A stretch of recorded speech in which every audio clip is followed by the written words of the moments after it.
can report to the world that the strikes were a spectacular military success.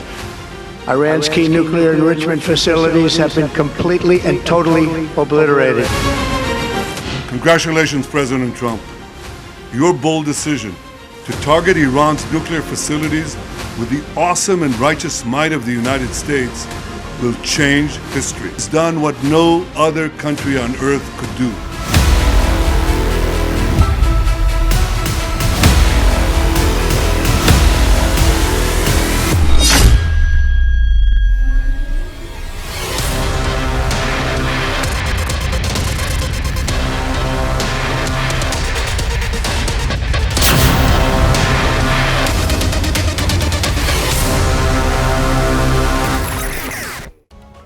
पूरी दुनिया के जहन में इस वक्त सिर्फ यही एक सवाल कौंध रहा है कि क्या ईरान लेगा इंतकाम।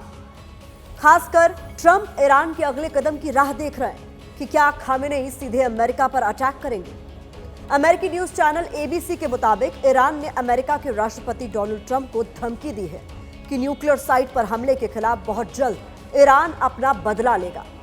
ईरान ने कहा है कि वो अपने स्लीपर सेल सक्रिय करके अमेरिका के भीतर घुसकर हमला करेगा। अमेरिका अलर्ट पर है। दरअसल 22 जून को सुबह 4:30 बजे अमेरिका ने ईरान के 3 परमाणु ठिकानों पर B-2 बॉम्बर फाइटर जेट से हमला किया था। कितना नुकसान हुआ है ये साफ नहीं है, लेकिन परमाणु ठिकाने तबाह हो चुके हैं, ये तस्वीरों में साफ दिख रहा है।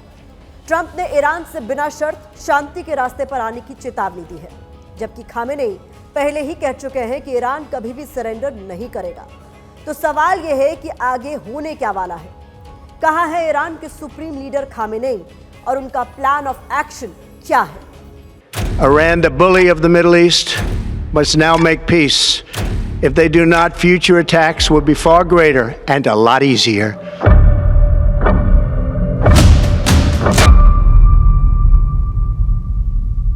History will record that President Trump acted to deny the world's most dangerous regime the world's most dangerous weapons.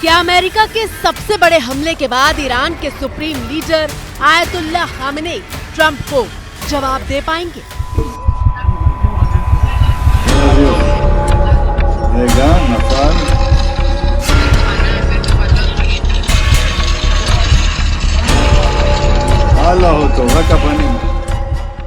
क्या ट्रंप की सीधी चेतावनी के बाद ईरान के सबसे ताकतवर शख्स खामेनेई अमेरिका के सामने शांति प्रस्ताव की बात करेंगे? मौजूदा स्थिति में ये सवाल तो बहुत जायज है, लेकिन बेंजामिन नेतन्याहू के मुल्क इजराइल से आई इन तस्वीरों को देखकर ऐसा लगता नहीं कि खामेनेई बातचीत के मूड में है।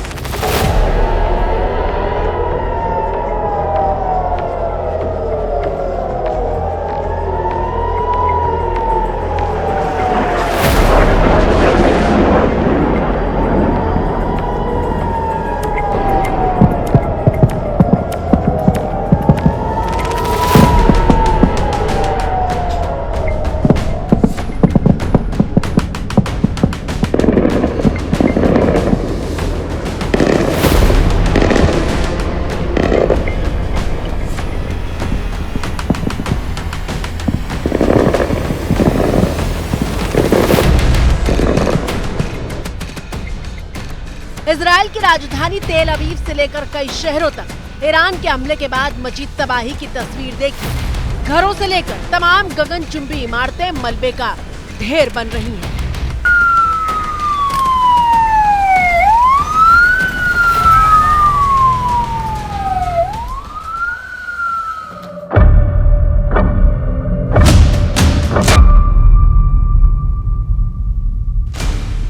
इजराइल और ईरान के बीच सीधी जंग 13 जून को शुरू हुई थी, लेकिन 22 जून को अमेरिका के सीधे दखल के बाद ये पूरा युद्ध तीसरे विश्व युद्ध की आहट में बदल गया है।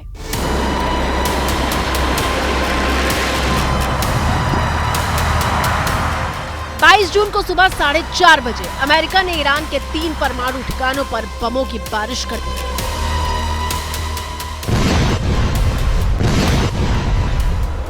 Fordow enrichment plant, Natanz atomic facility center और इस्फहान परमाणु टेक्नोलॉजी सेंटर। ईरान की 3 न्यूक्लियर साइट्स पर अमेरिका ने अपने सबसे खतरनाक B-2 स्टील बॉम्बर का इस्तेमाल किया था। ये वो बॉम्बर है जिसका इस्तेमाल बंकरों को बर्बाद करने के लिए किया जाता है। B-2 बॉम्बरों ने अकेले ईरान के फोर्डो न्यूक्लियर साइट पर करीब 15 टन बंकर बमों से हमला किया।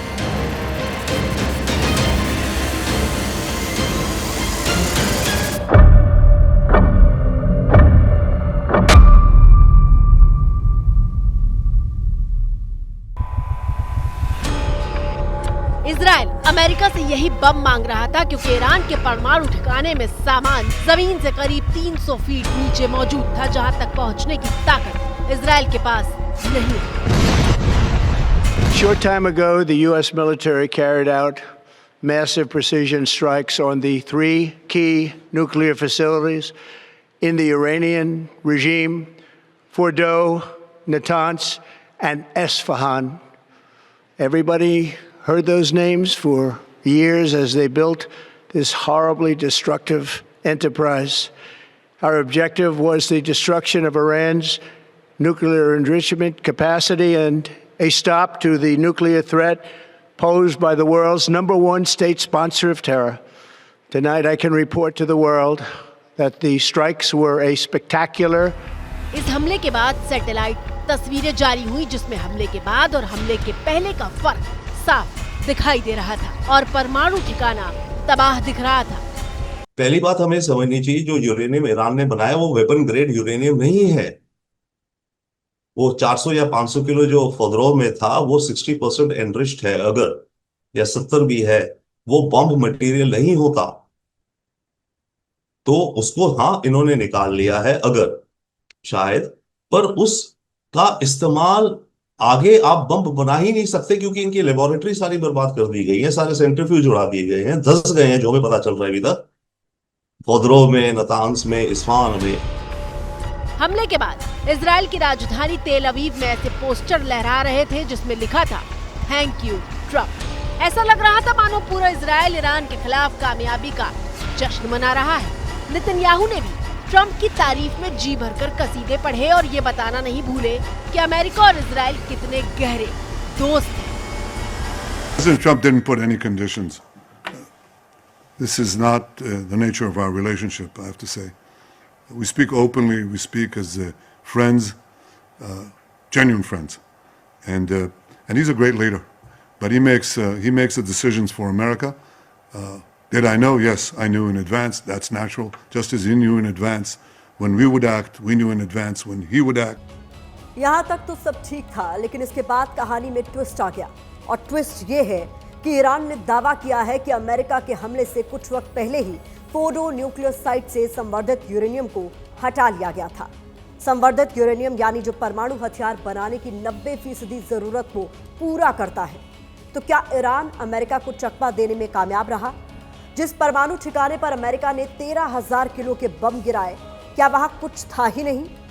हालांकि इस हमले के खिलाफ ईरान ने इजराइल के खिलाफ एक्शन तेज कर दिया है और पहली बार अपने जखीरे से वो मिसाइल निकाली है जो आसानी से इजराइल के आयरन डोम को चकमा देने की ताकत रखती है।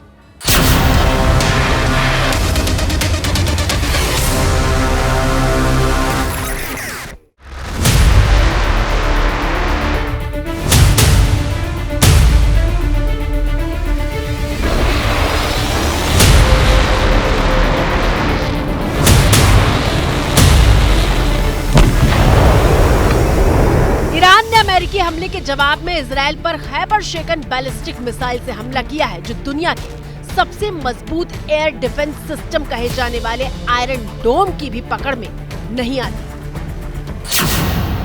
इस मिसाइल की रेंज 1450 किलोमीटर है, जो आसानी से ईरान से इजराइल तक पहुंच सकती है। 1500 किलोग्राम तक के वॉरहेड ले जा सकती है।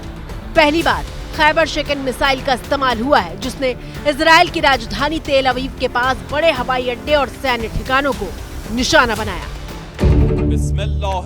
इतना ही नहीं, अब ईरान के सैन्य प्रवक्ता को सुनिए जो सीधे ट्रंप को वार्निंग देते हुए कह रहे हैं कि जंग शुरू अमेरिका ने की थी लेकिन खत्म ईरान करेगा।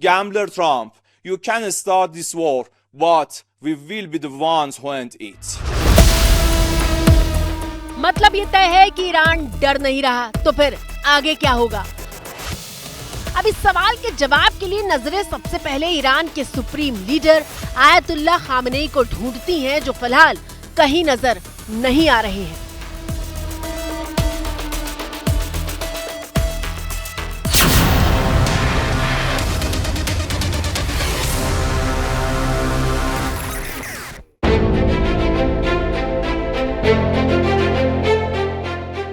आपकी स्क्रीन पर मौजूद ये तस्वीरें ईरान की राजधानी तेहरान से सटे हुए इलाके लाविजान की है।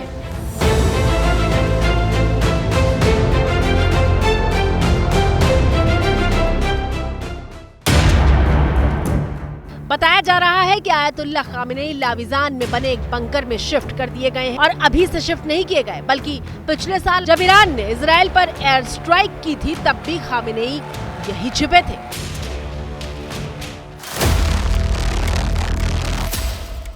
हालांकि ट्रंप से लेकर नेतन्याहू तक कई बार कह चुके हैं कि वो जानते हैं कि खामेनेई कहां छिपे हैं, लेकिन अभी उन्हें मारने का वक्त नहीं है।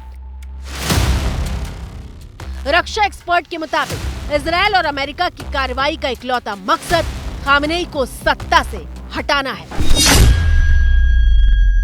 कमजोरी भी है कि इनको छुपना पड़ रहा है, तैयारी भी है कि बंकर में जा रहे हैं, पर तीसरी बात आप भूल रहे हैं ना, इजराइल ने ईरान के अंदर टोटल पेनिट्रेट कर लिया है, जैसे उसने हिजबुल्लाह में करा था। इजराइल ने ईरान के अंदर डबल एजेंट रिक्रूट किए हुए हैं, जो इरानियन स्पाई एजेंसी के स्पाइज हैं, काउंटर स्पाइज हैं, वो इजराइल के लिए काम करते हैं। बाकियों को भी या पैसे से खरीदा है या रेजीम के अंदर ऑपोजिशन या जिस भी कारण। तो इजराइल को पास अभी जो दिखता है लोकेशंस हैं, तो जो भी बंकर हो शायद उसकी इंफॉर्मेशन इनको मिल जाएगी, तो बंकर पे मार सकते हैं। ट्रंप ने ईरान से बिना शर्त सरेंडर के लिए कहा था और खामेनेई ने भी हुंकार भरते हुए ट्रंप को जवाब दिया था।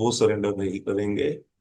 अव्वल तो ईरान का नेशनलिज्म, सेकंड उनकी खुद की जो लीडरशिप, जो फिलॉसफी में वो बिलीव करता है, ईरानियन रेवोल्यूशन जो सारा है 40 साल से 89 से ये है आयतुल्लाह, राइट। तो पूरी जिंदगी का जो इसका सार है वो इसके बिलीफ है ना। तो सरेंडर अगर करेगा उसका मतलब क्या है? क्या सरेंडर करके बोलेगा कि मुझे अरेस्ट कर लो, या बोलेगा ठीक है ईरान लड़ता नहीं है? 86 साल का आयतुल्लाह खामेनेई अपने मुल्क में वो चेहरा है जिनका एक आदेश कानून माना जाता है और जिनकी इजाजत के बिना ईरान में पत्ता तक नहीं हिलता। अब सवाल यह है कि क्या खामेनेई की हत्या की जा सकती है?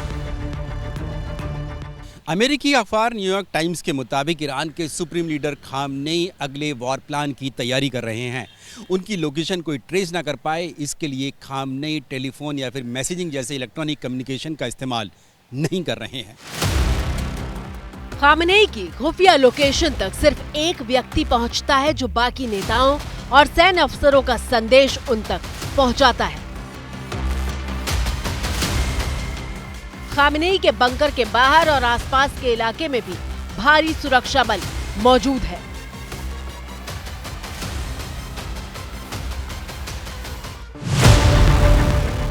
खामेनेई ने ईरान की सेना को संभालने के लिए अफसरों की ऐसी चेन तैयार की है जिसके तहत अगर किसी अफसर की मौत हो जाती है तो चेन में मौजूद दूसरा उसकी जगह ले लेता है। अब सवाल यह है कि अगर खामेनेई को कुछ हो जाता है तो उनका उत्तराधिकारी कौन होगा? बताया जा रहा है कि खामेनेई ने 3 मौलवियों को चुना है। अगर उन्हें कुछ होता है तो इनमें से कोई एक उनकी जगह लेगा। खामेनेई को पता है कि इजराइल और अमेरिका उनकी हत्या की कोशिश कर सकते हैं और इसीलिए खामेनेई ने मौलवियों की सभा में निर्देश दिया है कि जो 3 नाम उन्होंने चुने हैं उनमें से किसी एक को जल्द से जल्द उनका वारिस चुना जाए। अब आपके मन में सवाल होगा कि ईरान के सुप्रीम लीडर का वारिस कैसे चुना जाएगा। तो इसे समझने के लिए हम आपको साल 1989 की एक तस्वीर दिखाते हैं जब ईरान में इस बात पर बेहद महत्वपूर्ण चर्चा हो रही थी कि मुल्क का सर्वोच्च नेता कौन होगा।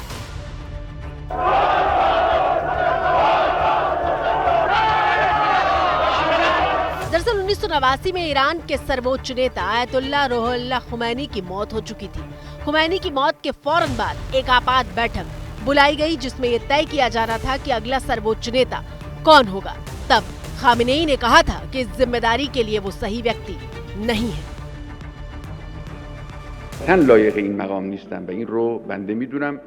मैं इस पद के लिए सही व्यक्ति नहीं हूं और मेरे अलावा यहाँ मौजूद बाकी लोग भी ये बात जानते हैं। संविधान के हिसाब से मैं योग्य नहीं हूं और धार्मिक दृष्टि से आप लोगों में से कई होंगे जो मुझे बतौर लीडर स्वीकार नहीं करेंगे। ये किस तरह की लीडरशिप होगी। लेकिन इसके बाद भी सभा में चर्चा हुई और फिर बहस के बाद वोटिंग हुई थी। सिर्फ 1 साल के लिए खामेनेई को ईरान का सर्वोच्च नेता चुना गया था।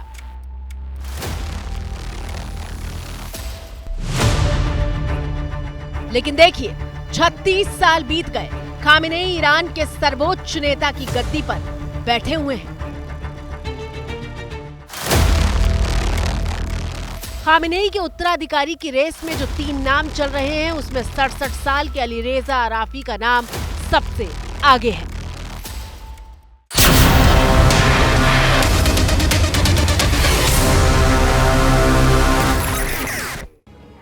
सड़सठ साल के अलीरेजा इस्लाम के सुप्रीम लीडर खामेनेई के पुराने सहयोगी और धर्मगुरु हैं। असेंबली ऑफ एक्सपर्ट्स के उपाध्यक्ष और गार्डियन काउंसिल के सदस्य हैं। ईरान के शहर कोम में शुक्रवार की नमाज अलीरेजा की अगुवाई में ही होती है। खामेनेई के साथ उनके करीबी रिश्ते और ईरान की सरकार में उनके प्रभाव के चलते उन्हें खामेनेई का संभावित वारिस माना जा रहा है। दूसरे नंबर पर 70 साल के शिया धर्मगुरु हाशिम बुशहरी का नाम है और इन सब में सबसे खास बात यह है कि सुप्रीम लीडर की कुर्सी के लिए जो 3 नाम लिए गए हैं उसमें खामेनेई के बेटे मोस्तबा का नाम शामिल नहीं है।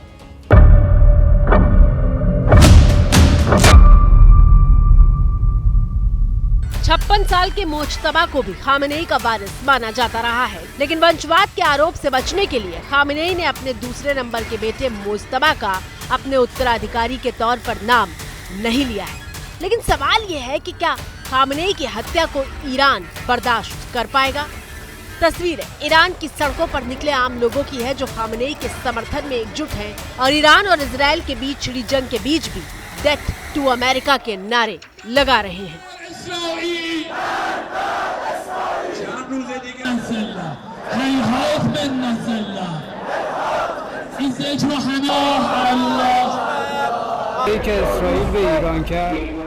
ईरान के खिलाफ इजराइल का हमला कोई बड़ा हमला नहीं था। ईरान ने अभी अटैक शुरू किया है। हम आखिर तक अपनी सेना के साथ खड़े रहेंगे। समझौते कभी किसी नतीजे पर नहीं पहुंचे और भविष्य में भी नहीं पहुंचेंगे। हम ऐसे दुश्मन के साथ समझौता कैसे कर सकते हैं जो समझौते तोड़ता है। माना जा रहा था कि अमेरिका और इजराइल के हमलों के बाद ईरान में राजनीतिक उथल पुथल मच जाएगा और लोगों में असंतोष भी फैल सकता है। लेकिन हमले के बाद ईरान के आम लोग और राजनीतिक गुट खामेनेई के नाम पर एकजुट हो गए हैं। जंग के दौरान ईरान के आम लोगों और नेताओं में जितने भी मतभेद थे सब खत्म हो गए हैं। ईरान और इजराइल का ये युद्ध कितना लंबा चलेगा ये कोई नहीं जानता। अमेरिका ने हॉर्मुज रूट बंद करने को लेकर ईरान को चेतावनी दे डाली है। ईरान के सैन्य प्रमुख ने भी धमकी दी है कि अमेरिका के हमले को लेकर उनका देश चुप नहीं बैठेगा। दुनिया भर से टकराव वाले रिएक्शन सामने आ रहे हैं।